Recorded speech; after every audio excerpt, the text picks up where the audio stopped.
राजस्थान में 5 सीटों पर उपचुनाव है और कांग्रेस बीजेपी लगातार इन उपचुनाव की तैयारियों में लग रही है। कांग्रेस लगातार जहां पर विरोध प्रदर्शन कर रही है, बड़े बड़े विरोध उनकी तरफ से दर्ज कराए जा रहे हैं। हाल ही में आज जो बड़े बड़े ज्ञापन दिए जा रहे हैं, पहले बड़ी रैलियों की और सभाओं की जो बात कही गई थी, लेकिन बारिश की वजह से ये प्रोग्राम थोड़े कैंसिल किए गए और अब ज्ञापन दे रही है कांग्रेस।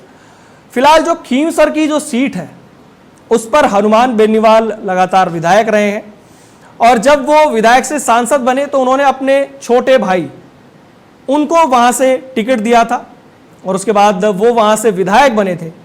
और अब जो उनके भाई हैं नारायण बेनीवाल, क्या इस बार भी उन्हीं को टिकट दी जाएगी?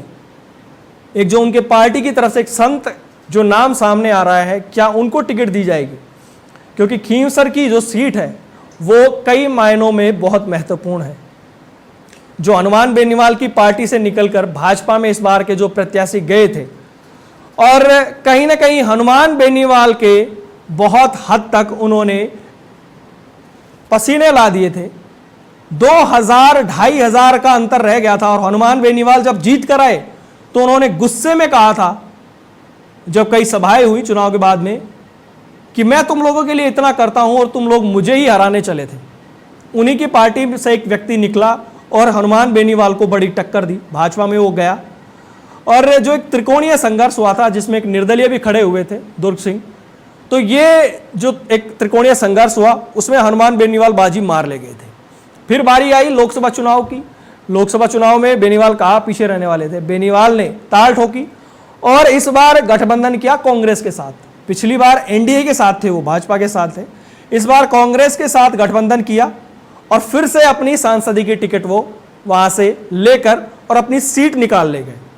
अब फिर बात आ जाती है, सांसद बन गए, विधायक का पद खाली हो गया और सबसे बड़ी बात यह हुई कि जब वो विधायक का पद छोड़ रहे थे, एक दिन पहले जब उन्हें साइन करना था कि मैं विधायक का पद छोड़कर सांसद पद ग्रहण कर रहा हूं, जितने भी कोटा होता है विधायक का 1 साल का, एक ही दिन में वो खींवसर के लिए साइन करके चले गए। बड़ी बड़ी घोषणाएं उन्होंने कर दी। उपचुनाव से पहले एक बड़ा मास्टर स्ट्रोक खेला।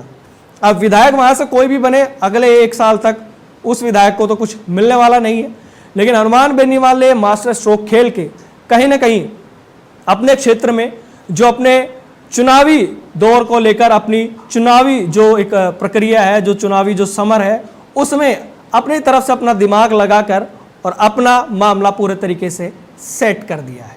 राजनीति में कहीं ना कहीं जो अब बड़े दिग्गज नेता होते हैं और कुछ जो समझदार जानकार होते हैं, वो लोग कदम उठाते हैं बड़े बड़े। और अब खींवसर में, नागौर में किस तरीके से कौन बाजी मारेगा, आने वाला वक्त बताएगा।